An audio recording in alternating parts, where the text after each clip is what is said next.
Joining us now is Democratic Congressman Suhas Subramanian. He is from Virginia, member of the House Oversight Committee. Congressman, you co-signed this letter. What would be the goal of having this hearing? Well, right now there's been a lot of focus on Ghislaine Maxwell and getting her to testify, but the victims deserve a voice in this. Remember, they're the ones who are trafficked. They're the ones who are victimized by Jeffrey Epstein and Ghislaine Maxwell. And so, Ghislaine Maxwell is also a proven liar. I mean, she's facing perjury counts as well. And the victims, they just want their voices to be heard. They've asked to testify in some cases. And so we want to give them a voice. That's all we're trying to do. And we want to get to the bottom of the truth, because the president won't release everything he has, presumably because he's in the files. Any response from the Republicans on this committee? Do you have any support from them on this? No response yet, and I think it's very telling. What is this really about in the end? They want to subpoena the Clintons and Comey and many other people they consider political enemies, but they have yet to try to subpoena and invite the women who are victimized to testify. That goes to show that this isn't about protecting women. This is a political tool and a political issue for them, and they're weaponizing it in the Oversight Committee by trying to drag in people who they feel are Democratic opponents that they need to attack. Let me ask you more about these Oversight Committee subpoenas, because you mentioned several officials were subpoenaed to testify. The DOJ also subpoenaed to provide those Epstein files that haven't been made public. But here are the list of people: former attorneys general, FBI director, former President Bill Clinton, former Secretary of State. Noticeably absent from this list, though, is the former U.S. attorney for the Southern District of Florida, Alex Acosta, who reached that controversial sweetheart deal with Epstein back in 2008. Why not subpoena Acosta?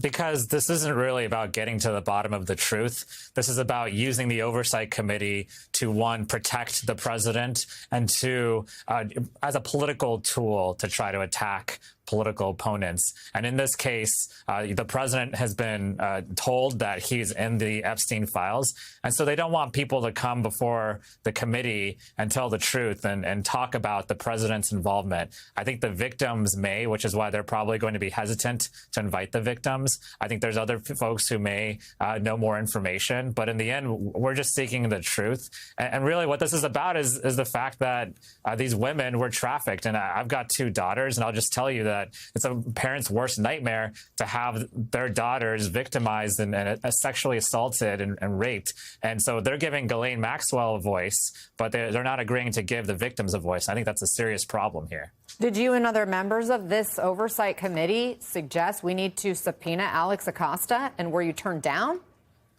I haven't had those conversations myself, but I know it's come up, and I'll say that I welcome Alex Acosta to come, and I think he should talk about everything he knows and why he reached certain deals. In the end, I just want people who will come before a committee to tell the truth, and I really want this administration to be more truthful, because we're seeing this administration is weaponizing government, whether it's the DOJ, the FBI, or this committee, to try to go after political opponents and protect the president, because that's what this is really about. It's about protecting the president, not the American people.